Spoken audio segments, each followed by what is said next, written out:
सांसद जी, आज यहाँ नेक्स्ट जनरेशन जीएसटी को लेकर के प्रेस वार्ता है, क्या कुछ कहेंगे कि जनता को किस तरह से राहत मिली है? देखिए, आदरणीय प्रधानमंत्री जी के नेतृत्व में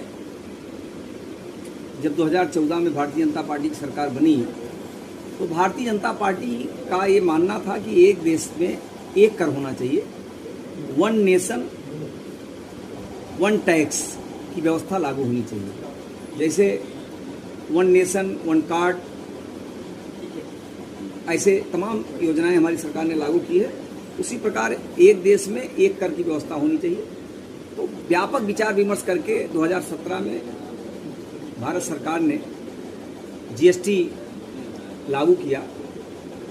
प्रारंभ में जब जीएसटी लागू हुआ, स्वाभाविक रूप से कोई व्यवस्था समझने में थोड़ा कठिनाई होती है। उसमें हमारे देश के जो करदाता हैं उनको थोड़ी बहुत कठिनाइयाँ हुई, लेकिन लोगों को ध्यान में आया और 17 प्रकार के स्टेट से लेकर के सेंट्रल के जो कर पहले लगते थे उसको समाप्त करके एक कर व्यवस्था जीएसटी लागू की गई, गुड्स एंड सर्विसेज टैक्स।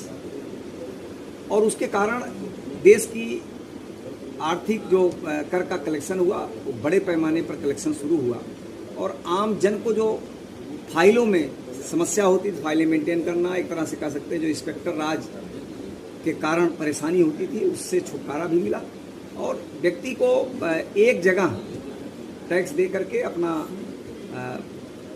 राहत देने का काम हमारी सरकार ने किया। कुछ दिन बाद धीरे धीरे आम जन को और कैसे सुविधा दी जाए, इसको और कैसे सरल बनाया जाए, उस दृष्टि से हमारी सरकार विचार विमर्श कर रही थी। अभी कुछ दिन पहले हमारी सरकार ने आदरणीय प्रधानमंत्री जी के नेतृत्व में कैबिनेट बैठक में और जीएसटी काउंसिल की बैठक में निर्णय लिया कि हम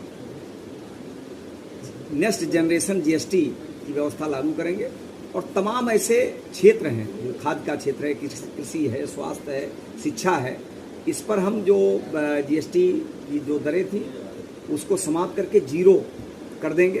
तो हमारी सरकार ने कई क्षेत्रों में जीरो कर दिया और जो 4 स्लैब थे उन 4 स्लैब को समाप्त करके 18% और 5% पर लाने का काम किया है। तो हमारे देश की जनता ने, हम सब ने इसका स्वागत किया। हम सब के लिए और पूरे देशवासियों के लिए खुशी की बात है कि ये व्यवस्था कल से नवरात्र के दिन से लागू होगी। तो इससे देश के करोड़ों किसानों को, करोड़ों आमजन को, करोड़ों गरीबों को इसका लाभ मिल रहा है।